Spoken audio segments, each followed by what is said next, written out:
the law. Ihan na tayo eh. Kaya nabablar ang proceedings natin eh.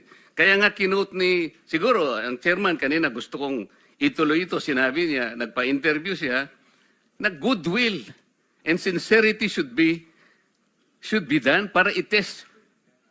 Pwede ba yung ganito? I respect your opinion, sir. But It is not my opinion, it is in the law, Mr. Secretary. Yes, sir. Yes, sir. But I am operating. The arbiter Sir, is can I the speak, law. sir? May I speak, sir? Yes, you I'm are operating from the vantage point of the reason behind the law, sir. What is the reason behind the law? So that we can get justice, and justice can only be attained if there is restitution. So that is the principle behind all of these things that we are talking about now. Mr. Secretary, restitution will come after. It cannot be. Sir, it can come before or after, sir. It can come before or You after. cite the law that it come before. Wala nga po sa batas eh.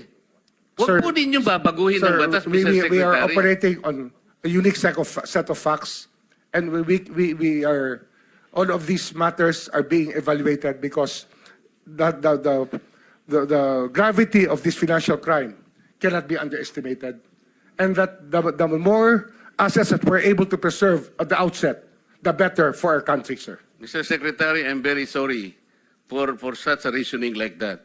Alam mo, nakikinig I'm very ang sorry, buong sir. bansa. Also, sir, I'm very sorry too if you do not agree with me. But I respect your opinion, sir, and we will carry out our job as we deem fit, as we see. Mr. Chair, I said that the I country am not needs. expressing an opinion here. I am articulating the provision of law. You do not change the provision of law, Mr. Secretary. You may be disbarred from doing this. Then it's your opinion, sir. It's your option, sir. Sinabi ko na nga, hindi ko opinion dito. I am articulating Then it's your option, the sir. It provision of is law. what you wish to happen. That you may proceed Ikaw ang with what you nagbibigay wish. ng opinion, nilalagay mo yung restitution to test the goodwill of a possible applicant. It is not in the law.